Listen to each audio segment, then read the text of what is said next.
Assalamualaikum warahmatullahi wabarakatuh. Selamat datang di Jalan Goib, tempat di mana kisah-kisah gelap dari sudut Nusantara dibacakan kembali. Bukan untuk menakut-nakuti, tetapi sebagai peringatan bahwa ada hal-hal yang seharusnya tidak pernah disentuh manusia. Malam ini, siapkan diri Anda, matikan lampu, tutup pintu, dan pastikan tidak ada siapapun di belakang Anda. Karena kisah yang akan Anda dengar adalah pengakuan nyata seorang mantan pelaku pesugihan. Pengakuan tentang ritual tukar pasangan yang dilakukan jauh di hutan Gunung Merbabu. Ritual yang dipercaya mampu memberi kekayaan instan, namun menuntut tumbal yang tidak pernah benar-benar selesai dibayar. Ini adalah kisah tentang ambisi, tentang rasa putus asa, dan tentang malam ketika manusia bergerak terlalu dekat dengan sesuatu yang seharusnya hanya menjadi legenda. Selamat mendengarkan. Namaku Adi Wicaksono, usia 40. Kini, berjalan pelan seperti usia yang sedang menagih bayaran masa muda. Lidahku pahit setiap kali mengingat dosa yang pernah kujalani. Dosa yang menempel seperti jelaga pada rohku sendiri. 14 tahun lalu, aku adalah seseorang yang rakus, mudah, dan merasa dunia terlalu kecil untuk ambisiku. Aku ingin kaya, bukan sekadar kaya. Aku ingin dihormati, ingin dihitung, ingin dilihat. Dan sayangnya, aku ingin semua itu tanpa menunggu waktu. Di kampungku, ada satu cerita yang sejak kecil dianggap cuma dongeng kampung. Ritual pesugihan di sisi gelap Gunung Merbabu. Bukan yang mengorbankan hewan atau benda pusaka, tetapi yang menukar pasangan. Dulu aku pikir itu hanya kisah orang tua yang mencoba menakut-nakutiku. Tetapi malam itu, ketika aku tak punya apa-apa lagi, ketika rumah hampir disita, ketika istriku, Raras, mulai kehilangan kepercayaan padaku. Aku datang pada orang yang seharusnya tidak pernah kudatangi. Orang memanggilnya Mbah Surang, laki-laki sepuh yang tinggal di lereng Merbabu, yang dipercaya bisa menjadi jembatan antara manusia dan yang menunggu di puncak sana. Dan dari seluruh ritual pesugihan Jawa yang kutahu, hanya ritual inilah yang membuatku benar-benar gemetar sebelum melakukannya. Karena yang diminta bukan darah, bukan harta pusaka, bukan bagian tubuh, tetapi istri orang lain dan istriku sendiri. Di ritual itu,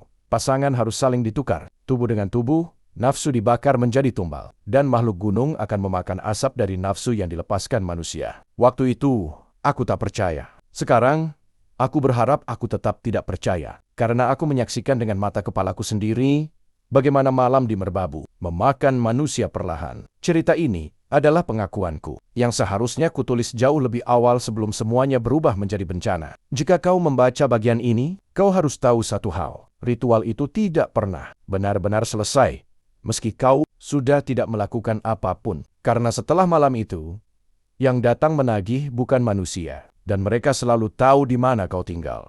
Tahun 2011 adalah tahun paling gelap dalam hidupku. Warung material yang kubangun dengan sisa, tabungan ayah bangkrut, karena aku terlalu percaya pada kredit. Orang kampung masih berutang puluhan juta, dan tak ada yang sanggup membayar. Aku menumpuk pinjaman bank demi bertahan hidup. Istriku, Raras, bekerja sebagai perias pengantin. Tetapi penghasilannya tak cukup menutup utang. Kapan kamu berhenti ngejar sesuatu yang kamu sendiri nggak tahu arahnya? Katanya suatu malam sambil menghitung uang di meja. Aku tak menjawab. Aku malu. Tidak lebih tepatnya aku kesal pada diriku sendiri. Hingga suatu sore, aku bertemu seseorang di warung kopi pinggir jalan. Namanya Darto.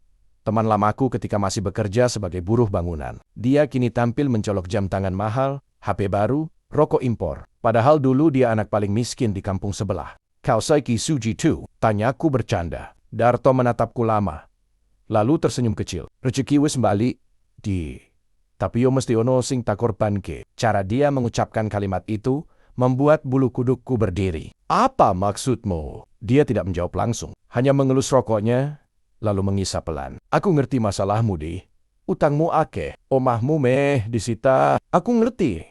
Rasa mentok iku rasane piye. Aku yo tahu ngerasake. Aku menelan ludah. Kowe aiso tak kenal ke, karo wong sing bantu aku metu saka jurang. Yen kau wani, kowe aiso kayaku, malah lui. Aku tahu harusnya pergi saat itu juga. Tetapi ambisi dan rasa putus asa membuatku duduk lebih dekat. Wong sing bantu kowe itu. Darto mengangguk. Tidak melu, tidak ragu. Seolah itu hal lumrah. Namun yang membuatku terpaku adalah kalimat berikutnya. Pesugihan. Iki. Ora nganggo tumbal nyawa. Ora ono motong kerbau, ora ono nyedot darah. Sing dibutuhake mong siji apa? Darto tersenyum aneh. Pasanganmu. Tenggorokanku kering. Darto kemudian menjelaskan perlahan, seperti seseorang yang sedang membuka pintu ke dunia lain. Ana makhluk ing merbabu, sing doyan energi nafsu manusia. Ora nafsu cinta, ora nafsu iri, tapi nafsu birahi, sing kuat-kuat. Makhluk kui mangan asap energi sing metu saka tubuh manungsa. Karane, pasangan harus ditukar, siji karo siji liane. Aku memok setengah ingin tertawa, setengah ingin muntah. Ritual itu beneran? Tanyaku akhirnya. Darto menatapku lurus. Kowe pikir asal aku aiso sugih, utangku lunas 6 bulan. Mobil, tanah, usaha tiba-tiba lancar. Ora ono, jalan instan sing gratis. Aku menggeleng. Tapi istriku, Raras bakal baik-baik. Jujur yen kowe tresno banget karo Raras, justru pesugihan iki sing paling aman. Soale orang jaluk nyawane, cuma ngili zesnya, semacam ngeremuk nafsu kalian, lalu dikasih ke makhluk itu sebagai makanan. Aku terdiam lama, begitu lama, sampai kopi kami menjadi dingin. Darto kemudian menepuk bahuku. Ditakon iki. Jujur, kowe gelem tetep miskin seumur hidup? Kowe gelem ninggol Raras sing kesel karena kowe ora aiso ngangkat hidup? Atau kowe gelem lakoni iki sijiwe, lan kabeh utangmu ilang dalam 40 hari? Aku ingin bilang tidak, tapi suara itu tidak keluar. Dan itulah malam ketika sebuah ide keji masuk ke kepalaku untuk pertama kalinya. Aku butuh 2 minggu untuk memutuskan. Dalam 2 minggu itu, hidupku semakin kacau. Bang, menempelkan surat penyitaan, Raras sering menangis diam-diam. Aku berkali-kali melamar pekerjaan, tapi ditolak karena usiaku lewat batas. Sampai akhirnya, Raras berkata lirih satu malam, "Mas, aku capek, aku nggak sanggup terus begini. Kalau kamu butuh bantuan apapun untuk memperbaiki keadaan, aku ikut, asal jangan ninggalin aku." Kata-kata itu justru menusukku. Dan entah kenapa, kalimat itu pula yang menjadi alasan terakhir untuk menelpon Darto. "Tulung antarno aku ketemu wong itu," kataku. Darto hanya menjawab pendek, "Malam Jumat, jam 11, bawa Raras." Kami berangkat tanpa banyak bicara. Raras hanya tahu bahwa aku akan meminta bantuan spiritual, tetapi dia tidak tahu apa yang sebenarnya aku incar. Dan aku pengecut karena tidak mengatakan apapun. Perjalanan menuju lereng merbabu terasa panjang. Udara makin dingin, kabut turun menutup jalan. Di tengah gelap, sebuah rumah kayu tua berdiri di tepi hutan. Di depannya, seorang lelaki tua duduk bersila. Lampu teplok memantulkan keriput wajahnya. "Mbah Sureng," bisik Darto. Aku dan Raras menunduk sopan. Lelaki itu membuka mata dan seketika, aku merasa ditelanjangi. Tatapannya seakan tahu semua dosa yang pernah kulakukan dalam hidup. "Napa teko kene?" Suara Mbah Sureng serak, rendah. Aku menelan ludah. Saya ingin rejeki, Mbah." Dia tak menjawab. Tatapannya beralih ke Raras lalu ke Darto. Lalu kembali ke aku. "Wis ngerti tumbale opo?" Tianya. Aku menendak. Raras memandang bingung. "Mas, tumbal apa?" Aku tak sanggup menjawab. Mbah Sureng tersenyum pucat, nyaris tanpa emosi. "Pesugihan tukar pasangan iki ora sah kanggo wong sing ati rapet. Yen bojo lan suami ora rela, ritual bakal gagal. Lan sing dolem sono bakal nemu mati ora beci." Raras terkejut. Tunggu. Maksud Mbah, tukar pasangan? Maksudnya apa? Aku menggenggam tangannya. "Lar, dengerin aku dulu. Ini cuma ritual, bukan hubungan beneran. Cuma syarat." Raras menatapku seperti melihat orang asing. "Mazgil, aku ingin memeluknya, tetapi tubuhku kaku seperti mengkhianati dirinya sendiri." Mbah Sureng menepis udara dengan tangan. "Wis kuka, pilihan ana mung loro. 1. Balik saiki, utamu tetep numpuk. 2.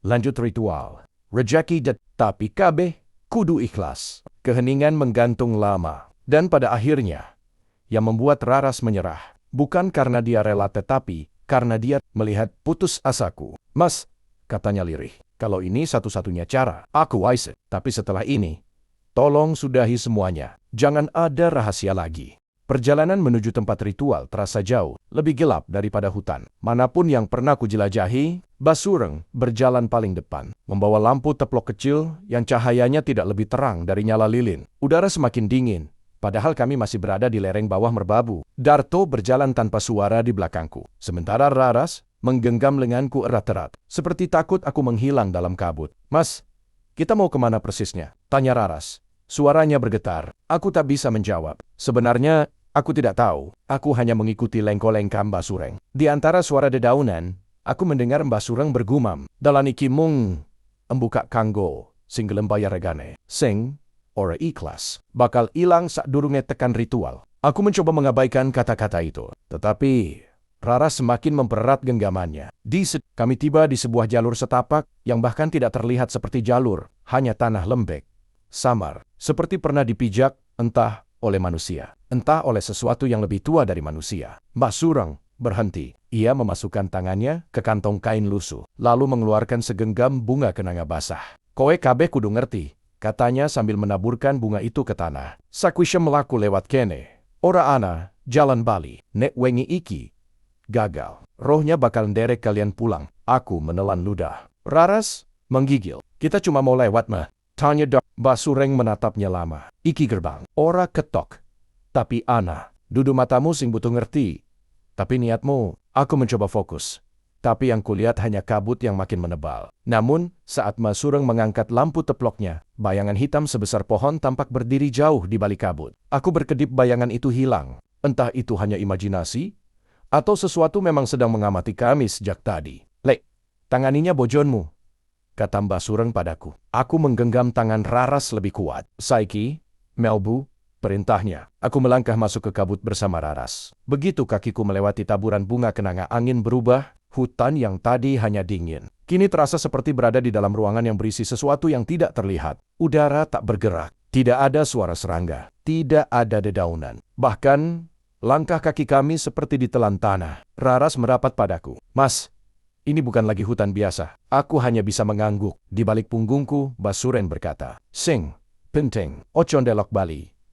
Ojo kabeh sing ning emburimu. Dudu kancamu. Aku langsung tegang. Kenapa bisikku? Mbah Sureng tidak menjawab. Darto juga diam. Kami berjalan hampir 10 menit tanpa suara. Lalu aku mulai mendengar sesuatu. Tap, tap, tap. Langkah kaki api, bukan kaki manusia. Langkah itu berat. Seperti binatang besar sedang mengikuti kami dari belakang. Raras memejamkan mata. Mas, Sip, aku dengar sesuatu. Aku juga, jawabku. Tiba-tiba langkah itu berhenti. Lalu terdengar tarikan napas panjang. Hea, seolah sesuatu berdiri tepat di belakang kami, tepat di tengkuk kami dan sedang mencium bau tubuh kami. Refleks, aku ingin menengok, tetapi tangan Mbah Sureng mencengkeram bahuku kuat-kuat. Ajan delok suara itu pelan tapi tegas. Senajan ono sing nyebut namamu, sing narik bajumu, sing ambekan nang kupingmu. Deg, deg, deg. Jantungku seperti hendak melompat keluar. Dan tiba-tiba, aku mendengar suara yang membuat darahku membeku. Mas, kenapa kamu tinggalin aku? Itu suara Raras. Tapi ia sedang menggenggam tanganku dan berjalan di sampingku. Aku berhenti napas. Suara itu datang dari belakang. Raras yang asli langsung gemetar hebat. Mas, itu bukan aku. Ya, aku tahu. Jawabku dengan suara retak. Suara Raras yang palsu itu kembali terdengar. Lebih dekat. Mas, jangan teruskan. Aku berdarah. Tangan dingin meraih ujung kausku dari belakang. Aku hampir menjerit. Refleks, aku ingin menoleh tapi Mbah Sureng berbisik cepat. Aku memejam kuat-kuat. Tangan itu perlahan melepas bajuku. Suara palsu itu menghilang perlahan. Dan langkah kaki berat kembali menjauh ke dalam kabut. Raras menangis tanpa suara. Darto sudah pucat. Meski ia berusaha tampak tenang. Setelah beberapa meter, barulah Mbah Sureng bicara. Makhluk-makhluk iku mong nyoba ngoda. Wis biasa. Yen goleki pesugihan. Kudu wani liwat gerbang sing dijaga deweke. Aku mencoba bernapas normal. Tapi paru-paruku seperti terjepit. Pak, tadi itu apa? Tony aku. Mbah Sureng tidak menoleh. Sing, ngemis. Hawa nafsu. Sing sedot sisa-sisa nafsu. Wang sing wes ritual. Nanging. Ora. Nakal. Sing nakal. Sing nunggu ing pucuk. Aku Masih ada yang lebih buruk dari itu. Tony aku. Mbah Sureng tersenyum tipis. Tanpa melihat kami. Kowe durung ketemu apa-apa le. Dan setelah itu, jalur setapak terbuka. Memperlihatkan lapangan. Tanah rata yang dikelilingi batu-batu berumur. Ratusan tahun seperti altar. Di tengahnya, ada 2 batang pohon keramat berkulit hitam. Berdiri berdekatan. Melengkung seperti 2 tubuh yang sedang saling merangkul. Iki panggonan ritual, kata Mbah Sureng. Saben pasangan kudu pisah. Sing lanang karo pasangan wong lanang liyane. Sing wadon karo pasangan wong wadon liyane. Raras menghembuskan napas berat. Aku harus sama orang lain, Mbah. Mbah Sureng menatapnya tajam. Wis, dadi aturan. Aku memegang tangan Raras, tetapi Mbah Sureng memisahkan kami. Saiki, wake to mulai. Nanging, eling, sing kowe lakoni, dudu hubungan dosa. Kowe mong pada dari obor. Lan obor kudu kobong ben. Bisa mangan makhluk sing nunggu ing hutan iki. Aku menelan ludah. Darto menatapku serius. Ari, ayo. Aku ingin bilang, tidak. Aku ingin melarikan diri bersama Raras. Tapi aku melihat wajah Raras yang lelah, hanya ingin hidup kami kembali normal. Dan aku berkata siap. Basurang mengangkat tongkatnya. Ritual pesugihan tukar pasangan merbabu. Wiwit, Saiki. Saat tongkat Mbah Sureng mengetuk tanah untuk ketiga kalinya, udara di lapangan tanah itu berubah seketika. Seolah seluruh hutan menahan napas. Tidak ada suara angin, tidak ada serangga, bahkan dedaunan tidak bergerak. Raras memegang dadanya, wajahnya pucat. Mas, aku merasa ada yang memperhatikan kita, bisiknya. Tentu saja ada. Dari tadi. Dari sebelum kami masuk gerbang tadi, Mbah Sureng berdiri di tengah lingkaran bata-beta keramat itu. Lampu teploknya bergetar, seperti disentuh sesuatu yang tidak terlihat. Ritual iki dudu mainan, katanya pelan. Dua energi kudu dipisah. Wong lanang ning sisih kanan, wong wadon ning sisih kiri. Lan sakwisya melu pasangan liane, nafsu kudu dilepas tanpa ditahan. Kalimat itu menusuk seperti belati. Raras memandangku, matanya berkaca-kaca. Aku bisa melihat dia berjuang keras untuk tidak menangis. Mas, beneran harus begini? Aku ingin memeluknya, mengatakan kita pulang saja. Tapi di belakang kepala, utangku, rumahku, masa depan kami semua menumpuk seperti hantu. Ini cuma ritual, kataku. Kalimat itu bahkan tidak terdengar meyakinkan bagi diriku sendiri. Darto menghela napas. Ari, ayo, kita harus jalan masing-masing. Akhirnya, dengan langkah berat, kami dipisahkan. Aku menuju sisi kanan bersama satu perempuan yang dibawa. Darto seorang wanita muda bernama Sri. Auranya dingin, bukan malu, bukan takut, tetapi kesal. Seperti sudah lama melakukan ini. Raras berjalan ke sisi kiri bersama Darto. Wajahnya pucat, langkahnya gemetar. Kami berdiri saling berjauhan, dipisahkan lingkaran tanah yang digaris memakai darah ayam tadi. Mbah Sureng memejamkan mata, mulai membaca mantra. Suaranya rendah, bergetar, dan lama-kelamaan terdengar seperti bukan bahasa manusia. Lasoi, Emba, Resi, Ena, A. Batu-batu di sekitar kami mulai mengeluarkan bayangan hitam, seperti asap, tapi tebal. Donbert, aku menahan napas. Sri, wanita yang berdiri di sampingku, berbisik pelan. Kau oho kaget.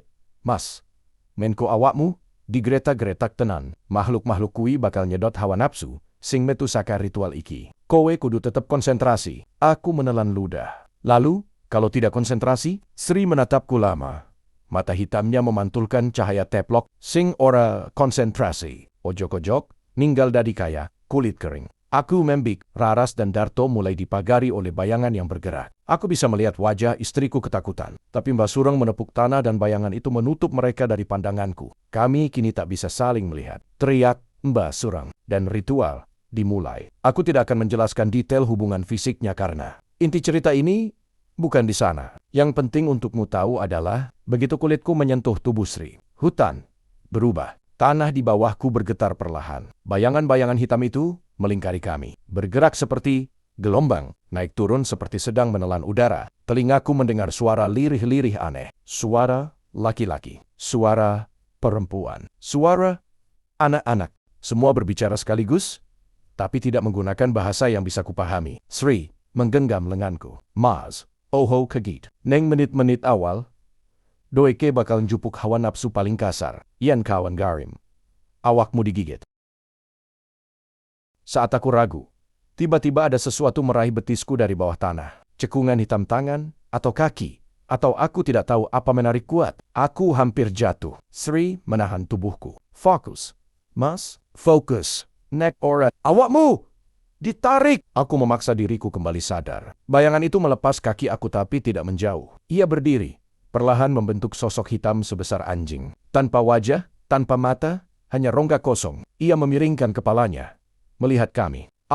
Sri, memaksaku fokus. Sementara itu, suara Raras terdengar dari balik tirai bayangan yang memisahkan kami. Mas, jeritanya mengguncang jantungku. Aku ingin berlari kepadanya, tapi Sri menahan tubuhku kuat-kuat. Mas, Adi, nek kau, melu, bujo saiki. Ritualmu, batal. Lanzing, nunggu Raras. Aiso nganti kowe dadi tumbal. Aku membeku. Apa maksudmu ganti aku? Sri menatapku lurus, dingin. Nek pasanganmu orang nganti puncak, makhluk paling atas, sing mangan. Kowe, utawa deweke, salah siji, bakal dipilih dari makanan. Darahku seperti menghilang dari tubuh. Aku ingin menembus bayangan itu dan menyelamatkan istriku. Tapi Sri memelukku erat, menahan tubuhku. Mas, kowe kudu percaya. Yen Raras kuat, dia selamat. Nek dia ora kuat, sing mati kowe.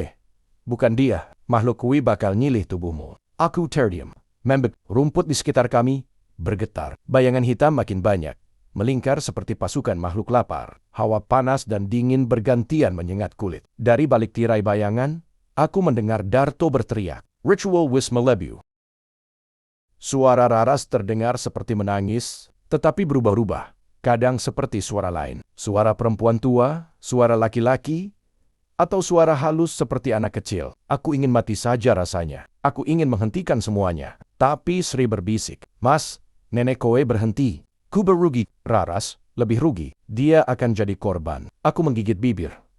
Darah terasa di lidah. Dan saat ritual memasuki menit ke-30, makhluk yang sesungguhnya turun. Tanah di tengah lapangan retak. Angin yang tidak berasal dari dunia ini berputar di sekeliling. Lampu teplok basureng padam sendiri. Dan dari celah tanah yang retak itu, muncul sesuatu yang membuat seluruh pori-pori tubuhku menggigil. Wujud hitam setinggi 2 meter, bertubuh kurus panjang seperti tulang, dengan kepala berongga dan suara napas seperti hewan terluka. Basureng menunduk dalam-dalam. "Kanggo sing wis siap, iki wektun pembayaran," katanya lirih. Makhluk itu mendongak, melihat ke arah kami semua. Dan ia tersenyum. Tidak dengan mulut, tapi dengan rongga hitam di wajahnya yang melebar, membentuk garis bengkok menyeramkan. Aku hampir pingsan. Keesokan paginya, hal-hal aneh mulai terjadi. Pertama, orang yang meminjam uangku bertahun-tahun tiba-tiba datang membayar lunas. Lalu kontraktor besar menawarkan aku proyek tanpa aku melamar. Mobil murah dijual tetangga dengan harga di bawah pasar. Dan warung materialku kembali ramai. Orang-orang bilang, "Wah, di balik hoki. Kamu bawa keberuntungan buat kampung ini. Kamu cocok dagang. Rezekimu ngalir." Aku hanya tersenyum palsu karena aku tahu itu bukan rezeki, tapi hutang. Raras juga ikut merasakan perubahannya. Jasa riasnya makin banyak pelanggan. Bahkan dapat tawaran kerja dari bridal di kota. Dalam waktu 3 minggu saja, keadaan kami berubah drastis. Tapi bersamaan dengan itu, tanda-tanda aneh mulai muncul. Setiap jam 1 pagi, aku mendengar sesuatu berjalan pelan-pelan di halaman rumah. Langkahnya berat, kadang seperti binatang, kadang seperti kayu diseret. Tap, tap, tap. Street. Aku berusaha tidak melihat. Kau tahu kenapa? Ia sering terbangun tiba-tiba, menangis, mengatakan ia melihat siluet 2 sosok besar di sudut kamar saling, menempel seperti 2 batang pohon keramat itu. Aku nggak mau diikutin mereka lagi, katanya, terisak. Aku memeluknya, tapi aku sendiri tidak tidur. Darto meneleponku panik. "Adi, sarilang, wes minggu ora bali. Aku, wedi, wenak rejeki. Tapi saiki aku ajri." Aku ingin bertanya, memangnya Sari siapa sebenarnya? Bagaimana bisa perempuan itu tidak terasa seperti manusia? Tapi aku hanya menjawab, aku ikut cari. Saat aku datang ke rumah Darto, rumahnya berantakan. Foto-foto Sari hilang yang ada, hanya bingkai kosong. Seperti Sari tidak pernah eksis. 3 hari setelah Sari hilang, Darto batuk darah di depan warung. Aku menolongnya. Ia meraih kerah bajuku dan berbisik, "Kowe kudu ngerti. Sing dijupuk ki. Ora, harus pasanganmu. Tapi siapapun sing sampean bawa energin waktu ritual, dan sing paling lemah." Aku merinding. "Apa maksudmu?" Darto batuk keras lagi. "Sorry, dudu korban. Sorry, tumbal sing wes dipinjem, saiki, wes bali." Aku memet. "Kembali ke siapa?" Darto menatapku. Mata membesar ketakutan. "Ke hutan merbabu. Ke makhluk kui. Tumbal aiso diganti. Nenek ritualmu kuat, tapi nenek ora sing paling cedak karo sampeyan sing dijupuk." Dadaku seperti diremas Raras. Malam itu, aku tidak tidur. Aku duduk di samping ranjang, memandangi Raras yang terlelap lelah. Kupikir ritual sudah selesai. Kupikir harga yang kubayar hanyalah rasa jijik dan rasa bersalah. Ternyata tidak. Ritual itu hanyalah awal dari perjanjian. Dan perjanjian itu memerlukan panen. Aku menunduk, memeluk kepala. Apa yang sudah kulakukan? Dan saat aku menutup mata, aku mendengar suara langkah berat itu lagi. Tap, tap, tap. Sesuatu berdiri di depan jendela kami. Bayangannya besar. Lingkar tubuh seperti 2 sosok yang menempel jadi satu. Dan suaranya seperti menghirup udara dari dalam rumah kami.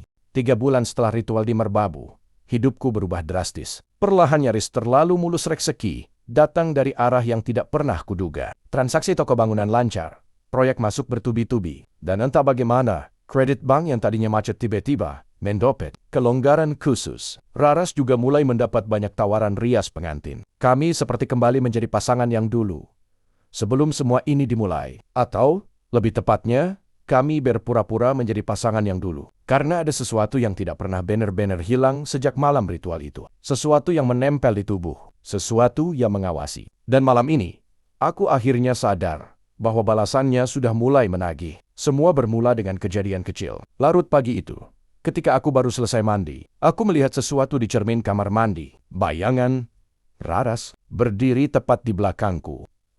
Tapi senyum itu tidak wajar. Terlalu panjang. Terlalu lebar. Dan tidak ada siapapun di belakangku. Aku kembali menatap cermin. Bayangan itu sudah hilang. Kupikir itu hanya efek capek. Tapi malam demi malam, kejadian kecil itu bertambah. Kadang aku mendengar suara perempuan memanggil namaku dari ruang tamu. Padahal, Raras sudah tidur. Kadang aku melihat sosok perempuan berambut panjang berdiri di pojok dapur. Kadang ada bayangan hitam duduk di kursi makan, diam, menghadapku. Namun aku berusaha berpegang pada satu hal. Ritual itu sudah selesai. Makhluk-makhluk itu tidak akan datang lagi. Setidaknya, begitu pikiranku memaksa untuk percaya. Hingga malam itu datang. Malam ketika utang sesungguhnya jatuh tempo. Aku terbangun tepat jam 2:11. Pagi karena mendengar suara langkah kaki di ruang tengah. Langkah yang tidak asing. Langkah berat seperti waktu kami berjalan melewati gerbang kabut di Merbabu. Aku turun dari ranjang pelan-pelan. Tak ingin membangunkan Raras. Namun ketika kaki menjangkau lantai dingin, Raras meraih pergelanganku dari balik selimut. "Mas, jangan keluar!" Suaranya kecil, hampir seperti berbisik ke telingaku. Aku menelan ludah. "Kenapa?" Raras tidak menjawab. Dia memandangku dengan mata besar ketakutan mata yang belum pernah kulihat sebelumnya. "Mereka sudah masuk rumah," katanya. Darahku langsung membeku. "Siapa?" "Yang waktu itu, Tihun." Yang niru suaraku. Aku merasa dada langsung kosong. Napasku tak bisa keluar. "Lar, kamu lihat apa?" Raras menggeleng pelan, lalu berkata lirih. "Bukan... Lihat, mereka manggil aku dari bawah kasur. Davaku menselos. SOT. To. Ada yang mengetuk pintu kamar dari luar. Pelan, sabar. Seperti tahu kita sedang terjaga. Oke, TOC. Raras memegang tanganku. "Mas, jangan buka." Aku mengangguk. Namun pintu itu tidak berhenti. Kali ini suara ketukannya lebih jelas. Lebih seperti pola. Tok. Take-tok. Itu bukan ketukan orang. Aku tahu Raras tahu. Ketukan itu menyerupai suara lidah sesuatu yang menggesekkan kuku di kayu. Aku maju satu langkah, dan tiba-tiba terdengar suara dari luar pintu. "Lar, buka pintunya." Aku kedinginan. Aku langsung mematung. Itu suara Raras. Sama persis. Nada, intonasi, bahkan getaran halusnya. Tapi Raras ada di belakangku. Memelukku erat. Menangis dalam diam. "Mas, itu suara aku yang dari hutan." "Ya," gumamku. Aku tahu. Suara itu kembali memanggil. "Lar, aku sakit. Mas Adi ninggalin aku waktu itu." Tangan Raras gemetar hebat. "Mas, jangan dengerin. Itu bukan aku. Itu yang nyamar jadi aku waktu ritual." Aku menahan napas. Mencoba berpikir. Ketukan. Berhenti. Semua hening. Aku pikir mereka pergi. Sampai tiba-tiba, sesuatu menggelitik dari bawah pintu kamar. Jari panjang kehitaman merayap dari celah bawah pintu. Tipis.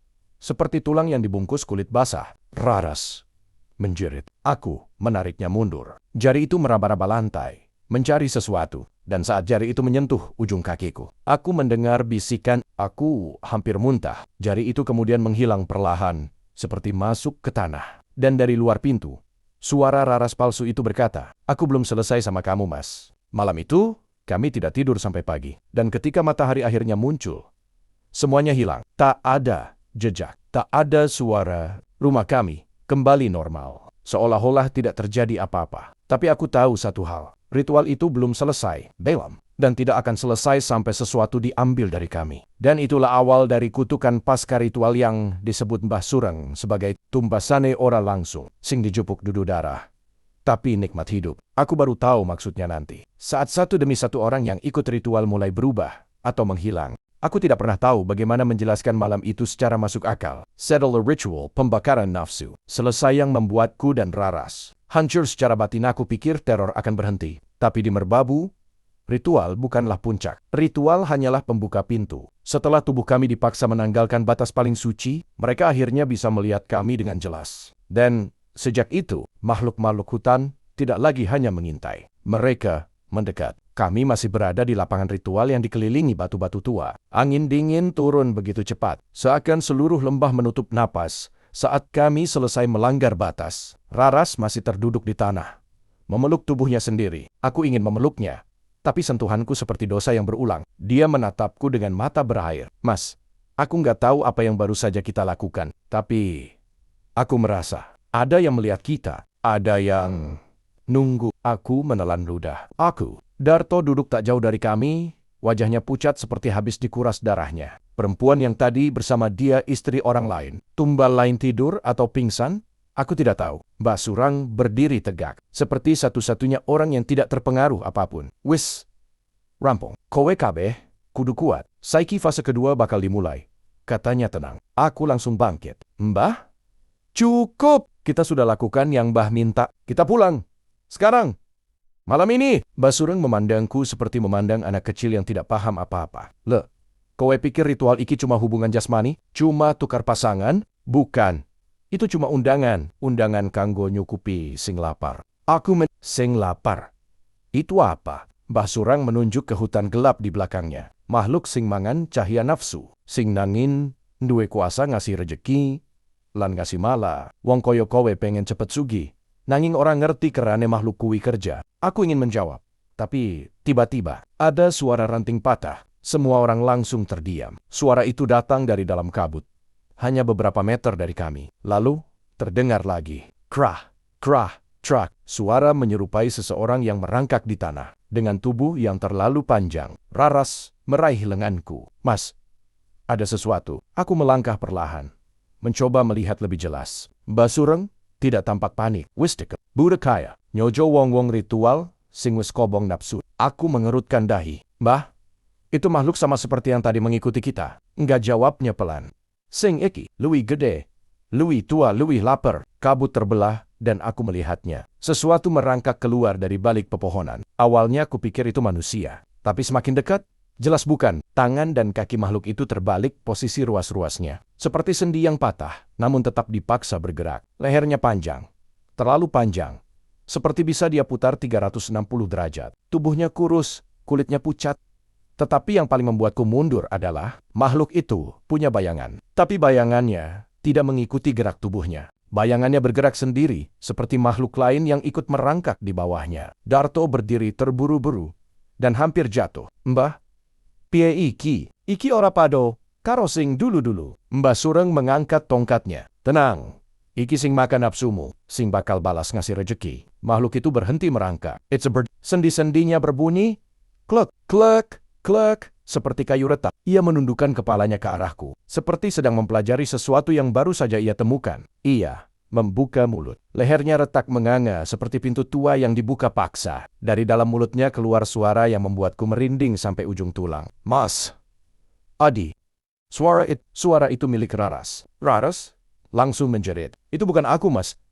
Jangan dekat, Mas. Aku ingin lari, tapi kaki terasa terpasung tanah. Makhluk itu mendekat. Tangannya yang panjang meraih bahuku. Dan tiba-tiba, aku melihat bayangannya memanjat tubuhku. Bayangannya mencengkeram leherku. Aku tidak bisa bernapas. Emert, tolong. Suaraku pecah. Pecah. Mbah Surang menatap tanpa gentar. Tenang le. Iki fase E. Iki tanda makhlukmu wis nampa tumbalmu. Aku hampir kehilangan kesadaran. Makhluk itu membisikkan sesuatu di telingaku, suara yang bukan suara manusia. Yutangnu akan lu. Tapi aku akan menempel sampai waktumu tiba. Tiba-tiba Darto menjerit dari belakang. Mbah, kok nempel? Mbah, makhlukku dulu cuma lewat. Iki kok nempel? Iki kok nempel? Mbah Surang menghela napas. Sebab dayu keki sing paling lapar. Dua ke milih Adi dari simpanan energi. Wis tak omongke. Ritualmu abat. Keinginanmu gede. Manganane yo kudu gede. Aku jatuh tersungkur ketika makhluk itu melepaskan leherku. Tapi sebelum menghilang ke hutan, makhluk itu mengusap wajahku dengan ujung jarinya yang panjang dan meninggalkan bekas hitam seperti jelaga di kulitku. Bekas itu terasa panas, lalu seolah meresap masuk ke dalam pori-poriku. Aku menatap Mbah Surang dengan ngeri. Mbah, Apa itu tadi? Basureng menjawab tanpa ragu. Dalan rejekimu lan, kucekam. Pagi di lereng merbabu tidak pernah terasa seaneh itu. Biasanya, setelah malam yang berat, matahari memberi rasa lega. Tapi hari, itu lebih tepatnya, pagi itu cahaya. Matahari justru terasa seperti sinar yang tidak nyata, seperti layar tipis yang menutupi sesuatu yang seharusnya jauh lebih gelap. Aku berjalan paling depan, Raras menggenggam tanganku erat, seolah jika ia melepas sedikit saja, aku akan lenyap. Darto menyusul dari belakang dengan wajah kusut, mata sembab. Langkah lemas seperti tuling tulangnya kehilangan isi. Tidak ada satupun dari kami yang bicara setelah ritual malam itu. Sedikit saja salah bicaraku. Aku takut Raras roboh. Begitu kami keluar dari batas kabut, suara-suara hutan kembali normal. Burung bersahutan, daun bergetar, tertiup angin. Tapi ada sesuatu yang janggal. Suara alam itu terlalu normal. Bukan normal seperti biasanya. Normal seperti disetel, seperti suara rekaman hutan yang diputar untuk menutupi sesuatu yang lain. Aku menoleh ke Darto. Ia juga mendengarnya. Suaranya aneh yo. Besik. Aku hanya mengangguk. Raras gelisah. Mas, apa kita beneran udah keluar dari tempat itu? Udah. Jawabku cepat. Terlalu cepat. Bahkan aku sendiri tidak sepenuhnya yakin. Kami terus berjalan menuju titik tempat kami meninggalkan motor. Namun baru sekitar 20 menit perjalanan, aku mulai sadar sesuatu. Aku tidak melihat satupun jejak kaki yang kami buat semalam. Tidak ada patahan ranting. Tidak ada tanah yang terinjak. Padahal kami datang dari arah yang sama. Mas, kenapa jalannya beda? Tanya Raras lirih. Bukan beda. Jawabku pelan. Tapi hutan ini kayak nutup jejak kita. Saat aku mengucapkan itu, sebuah suara terdengar jauh dari dalam hutan. Pilan. Seperti seseorang yang memanggil dari balik pepohonan. Raras langsung mematung. Darto menggigil. Suara itu adalah suara laki-laki. Tetapi ada sesuatu yang salah. Mas, itu bukan manusia. Bisik Raras sambil menekan tubuhnya ke lenganku. Aku sangat tahu. Karena suara itu meski samar punya nada yang sama dengan suara yang memanggilku di belakang selama ritual. Yang membuatku hampir menoleh dan mati. Aku menelan ludah. Cepat jalan, kataku. Tapi suara itu kembali terdengar. Kowe durung rampung. Aku langsung merinding. Setiap hurufnya turun naik seperti napas makhluk yang tidak punya paru-paru. Darto memegang bahuku. Suara kui. Nerti jenengmu. Aku tahu. Jawabku pendek. Kami mempercepat langkah. Tapi suara itu makin dekat. Seakan bukan bergerak. Tapi Adi. Ritualmu durung ditampa. Energi sing metu durung cukup. Kowe, isi. Utang. Darahku serasa berhenti. Raras menutup telinganya. Menangis tanpa suara. Mas, dia nyebut utang. Apa maksudnya? Ritual itu udah selesai kan? Kita udah pulang kan? Aku tidak menjawab. Bagaimana aku menjawab kalau aku sendiri tidak tahu? Tiba-tiba suara itu berubah. Bukan lagi suara laki-laki, melainkan suara Darto. Suara Darto yang sedang berbisik. Adek, ayo bali maneh. Kowe ngerti iki durung cukup. Kowe ngerti apa sing kurang? Darto asli langsung pucat. Seton bajingan. Gumamnya. Suaraku. Suaraku diu. Suara itu terus membesar. Berkali-kali menggema dari antara pepohonan, seakan ada puluhan mulut yang meniru. Kereng. Nafsumu kurang. Raras menjerit kecil. Aku menarik tangannya dan berlari. Tutup telingamu. Jangan dengarkan. Kami berlari menyusuri jalan tanah yang menurun menuju area motor. Suara itu makin keras. Makin jealous. Setiap langkah kami seperti dikuntit puluhan makhluk tak terlihat yang mencoba menyelinap masuk ke telinga kami. Saat kami hampir mencapai jalur motor, suara itu berubah lagi. Kini menjadi suara Raras. Suara istriku sendiri yang sedang ketakutan, yang sedang menangis. Mas, tolong aku masih di sana. Raras yang asli berhenti mendadak. Tubuhnya bergetar hebat. Aku, mas, itu suara aku. Itu suara aku, Lar. Jangan dengar, itu bukan kamu. Mas, tapi suaranya sama persis. Kayak aku dipanggil dari tempat itu, mas. Air mata membanjir di wajahnya. Aku memeluknya kuat-kuat. Dengar aku, itu bukan kamu. Kamu di sini, kamu sama aku. Tapi suara itu justru semakin nyata, semakin memilukan. Mas, aku masih di dalam hutan. Yang di sampingmu itu bukan aku. Raras langsung menjerit keras dan menutupi telinganya. Gio. Aku memeluk kepalanya, menutup telinganya dengan kedua tanganku. Lar, fokus ke aku. Lihat kamu di sini. Darto menatap ke arah hutan dengan air mata di matanya sendiri. Suara kembali. Suara bujoku. Kubedeturu. Iki hutan. Bangsat. Suara-suara itu bertumpuk. Mengulang-ulang, meniru kami semua. Sampai akhirnya satu suara paling keras menggema. Ritual durung sah. Dan tiba-tiba, seluruh suara lenyap. Hening. Tanpa angin. Seperti hutan menghapus napasnya sendiri. Aku, Raras dan Darto saling memandang ketakutan bukan main. Lalu dari kejauhan, terdengar suara sesuatu yang besar berjalan perlahan. Thump, thump. Tidak berlari. Tidak mendekat cepat. Justru berjalan pelan. Seolah tahu kami tidak bisa pergi kemana-mana. Aku menggenggam tangan Raras. Lari. Gak usah lihat belakang. Kami berlari secepat yang kami bisa menuju tempat motor. Dan tepat sebelum kami keluar dari hutan, suara itu menggema satu kali lagi. Helen, dalam. Dan terdengar seperti ditiup langsung ke tengkukku. Adik kau Izzy. Pagi itu bukan pagi biasa. Kabut turun terlalu rendah.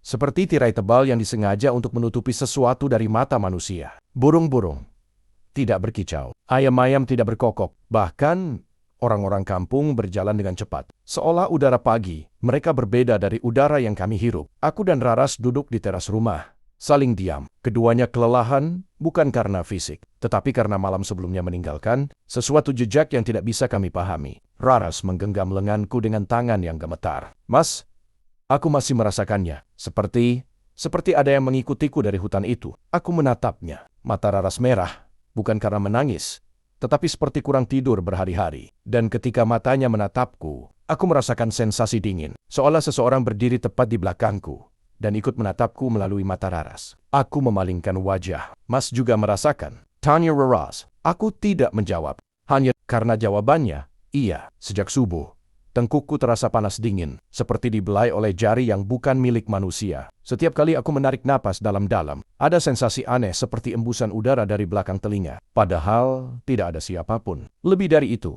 ada rasa diperhatikan yang tidak pernah berhenti. Siang harinya, aku berdiri di depan cermin kamar mandi. Aku ingin mencuci wajah, berharap rasa berat di dadaku hilang. Tetapi, ketika aku membuka baju, aku membiku. Di dadaku, tepat di sisi kiri, terdapat bekas 3 garis panjang seperti cakaran. Tidak berdarah, tidak perih, tetapi sangat jelas. Merah kehitaman, seolah baru ditorehkan beberapa jam lalu. Aku mengenal betul pola itu. Aku melihat pola cakaran serupa ketika ritual berlangsung. Tepat sebelum semua cahaya padam. Tepat ketika aku mendengar suara napas berat di belakangku. Tepat saat tanah bergetar dan pohon-pohon seperti menutup diri. Cakaran milik dia. Makhluk yang menjadi inti ritual pesugihan itu. Dadaku terasa hampa. Jantungku berdegup seperti hendak lepas. Raras mengetuk pintu. Mas, kenapa lama? Aku tunggu sebentar. Namun Raras membuka pintu lebih cepat dari yang kusangka. Dia menatap dadaku dan wajahnya langsung pucat seperti kain putih yang terendam air. Mas, itu tanda malam itu. Aku buru-buru menutupinya dengan baju. Tolong, jangan panik. Mungkin ini cuma... Mas, Raras menahan bahuku. Lihat, aku menatapnya. Perlahan, dengan tangan gemetar, Raras menarik kerah bajunya sendiri dan yang kulihat membuat lututku nyaris lemas. Di tulang selangkanya ada tanda memar seperti dicium sesuatu yang berkulit kasar, membentuk lingkaran gelap yang tidak wajar, bukan memar biasa, bukan lebam terbentur, lebih menyerupai cap penanda. Raras menutupinya, buru-buru. Mas, apa artinya? Kenapa setelah ritual ini, tubuh kita seperti ditandai? Kenapa rasanya ada yang terus mengikuti kita? Dan suaranya melemah. Dan kenapa tadi malam aku mendengar suara itu lagi? Dari sudut kamar, aku menatapnya kaget. Suara? Yang mana? Raras menelan ludah. Suara yang memanggil namaku. Suara yang sama seperti yang kita dengar di hutan, Mas. Aku merinding dari kepala hingga kaki. Dia kowe wes dari duweke aku saiki. Dunia terasa berputar. Nafasku tercekat. Sore itu, aku memutuskan untuk menemui orang satu-satunya yang mengerti apa yang sebenarnya terjadi. Darto. Aku mendatangi rumahnya di kampung sebelah. Namun, rumah Darto sepi. Jendela tertutup tirai. Pagar sengenggam debu. Tidak ada suara. Aku mengetuk pintu. Darto 2. Buka. Iki aku Adi. Tidak ada jawaban. Aku mengetuk lebih keras. 2. Aku butuh jelas. Pintu tiba-tiba bergerak sendiri. Sedikit terbuka. Mengeluarkan dengung pelan seperti kayu tua. Digerakkan dari dalam. Aku masuk perlahan. Rumah itu Gelap, bau busuk menyeruak dari dalam. Tidak ada suara TV, tidak ada suara kipas, hanya aroma dingin yang menusuk dingin seperti saat kami melewati gerbang gaib. Dimert. Langkahku terhenti ketika aku melihat sesuatu di lantai ruang tamu. Sebuah kain sarung, bekas dipakai seseorang. Tetapi bukan itu yang membuatku gemetaran. Di atas sarung itu, ada sejumlah bulu keras, hitam, panjang bukan bulu hewan kampung. Aku menendak. Bulu itu terasa sangat familiar. Aku pernah melihat bulu itu ketika cahaya obor terakhir padam di hutan merbabu. Bulu milik makhluk itu. Aku mundur selangkah. Dartho 2. Ojo ngegetuk kaki aku. Tidak ada jawaban tetapi aku mendengar sesuatu dari kamar belakang. Suara berdeham, lirih, dalam, tidak seperti suara manusia. Langkahku tak bisa digerakkan. Pintu kamar terbuka, pelan. Senggat.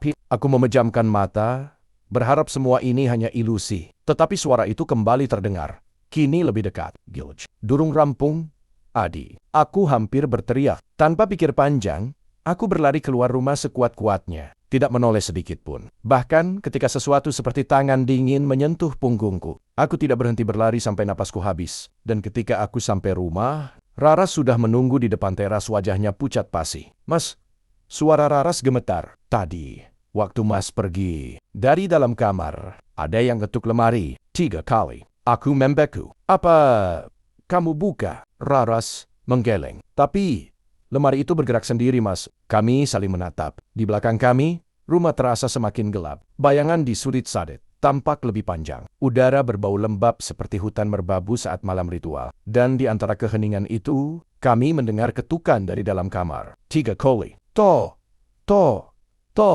Seolah sesuatu atau seseorang yang tidak seharusnya ikut pulang bersama kami sudah resmi tinggal di rumah ini. Aku tidak ingat dengan jelas bagaimana kami berhasil turun dari lereng merbabu malam itu. Yang kuingat hanya gemuruh hujan, napas kami yang memburu, dan suara-suara dari balik kabut yang terus menguntit langkah. Kami suara yang sudah hafal betul aroma kami sejak ritual malam keji itu dilakukan. Kami tiba di rumah hampir pukul 3 dini hari. Raras tidak berkata apa-apa. Dia hanya masuk, duduk di sudut kamar, dan menatap kedua tangannya sendiri seperti takut itu bukan tangannya lagi. Aku ingin memeluknya, tapi aku sendiri bahkan tidak tahu aku masih manusia sepenuhnya atau tidak. Kami baru bisa tidur menjelang subuh. Itu pun hanya beberapa jam. Ketika matahari naik dan cahaya masuk ke sela jendela, aku merasakan sesuatu yang aneh. Rumah ini terlalu diam. Biasanya ada suara ayam tetangga, motor lewat, atau radio dari rumah sebelah. Tapi pagi itu tidak ada apa-apa, seolah rumah kami dipindahkan ke ruang kosong yang jauh dari dunia. Aku bangun perlahan dan melihat keluar jendela. Tidak ada angin, tidak ada orang. Hanya satu hal yang membuat jantungku berdetak lebih cepat. Bayanganku tidak muncul. Di lantai, di tembok, di kursi aku tidak memiliki bayangan. Panggilku dengan suara kering. Dia menengok. Wajahnya pucat. Ketika cahaya matahari menyentuh pipinya, dia juga tidak punya bayangan. Dingin menjalar dari punggungku hingga tengkuk. Apa yang terjadi? Aku keluar rumah. Sinar matahari penuh menyinariku. Tapi tetap, tidak ada bayanganku. Namun yang membuatku hampir jatuh pingsan adalah ini. Ada bayangan di tanah. Tapi bukan bayanganku. Itu bayangan seseorang yang sedang berdiri menatapku dari belakang. Padahal di belakangku tidak ada siapa-siapa. Mas, Raras muncul di depan pintu, suaranya bergetar. Sesuatu ngikutin kamu. Aku menoleh. Tidak ada apa-apa. Tapi bayangan lain itu masih ada di belakangku, memanjang ke arah beranda. Seolah-olah ada seseorang yang sangat tinggi sedang berdiri tepat di belakangku hanya. Wujudnya yang tidak tampak. Aku ingin berteriak, tapi tenggorokanku membeku. Lalu suara itu datang. Kau West Mangan Regi Sing Dudu Wemu. Suara berat. Jauh, tapi jelas berasal dari balik punggungku. Aku tidak berani bergerak. Wektun, bayar. Napas Raras tercekat. Dia menutup mulutnya, menahan jeritan. Aku perlahan mundur masuk ke dalam rumah. Bayangan itu ikut masuk. Semakin panjang, semakin dekat, semakin nyata. Siang itu kami berdiam di dalam rumah, semua pintu dan jendela tertutup. Tidak ada yang berani bicara. Bayangan itu tetap ada, menempel seperti noda gelap di sudut ruangan. Tidak bergerak. Tapi tumbuh, sedikit demi sedikit, yang membuatku semakin takut. Bayangan itu kadang tidak punya bentuk manusia, kadang panjang tak wajar, kadang seperti tangan, kadang seperti tubuh membungkuk, kadang seperti mulut terbuka. Raras tiba-tiba memecah keheningan. Mas, tadi aku lihat dia kayak manggil kamu. Aku menutup wajahku.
Langkahku melewati batas kabut terasa berbeda kali ini. Dulu aku datang sebagai seorang yang rakus. Tapi kini, aku kembali sebagai seseorang yang hanya ingin menebus dosa. Tidak ada lagi ambisi. Tidak ada lagi niat menuntut rejeki. Hanya ada ketakutan dan keinginan untuk meminta maaf. Raras berjalan di sampingku. Wajahnya pucat, mata cekung, seperti membawa bayangan yang menempel berhari-hari. Kami sama-sama tahu satu hal, ritual itu belum selesai menagih. Mas, kita yakin mau kembali ke tempat itu? Suara Raras pecah. Aku menggenggam tangannya. Kalau tidak, kita bakal terus dihantui. Di belakang kami, Darto ikut berjalan. Tertatih-tatih. Napasnya pendek. Tubuhnya tampak layu. Seperti sudah hilang separuh umur. Mbah Sureng sudah mati. Katanya lirih. Tapi, makhluk itu tetap hidup. Aku mengangguk. Kami bertiga tiba di lapangan tanah ritual. Dua batang pohon keramat dengan kulit hitam itu masih berdiri seperti dua makhluk yang sedang berpelukan. Tanah di bawahnya masih menghitam, seperti habis disiram darah. Angin berdesis, membawa suara-suara dari balik kabut. Kalian kembali. Kalian membawa nafsu atau membawa ketakutan. Aku merinding. Darto tiba-tiba berlutut. Aku menyerah. Aku orang kuat.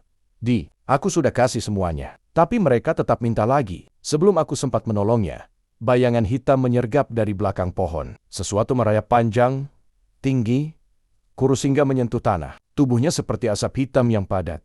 Tanpa wajah, hanya mulut memanjang penuh gigi seperti duri. Makhluk itu berbicara tanpa suara mulut bergerak. Kalian datang tanpa membawa sesaji, tanpa membawa tubuh baru, tanpa membawa nafsu untuk dibakar. Aku berdiri menghadang Raras. Aku datang bukan untuk ritual. Aku mau menyelesaikan ini. Aku mengakhiri perjanjianku. Makhluk itu mendesis. Tidak ada akhir. Kecuali kalian memberi apa yang dulu kalian janjikan. Tumbalnya cuma satu, kataku. Dan aku janji, cuma sekali. Aku ingin lepas. Makhluk itu tertawa.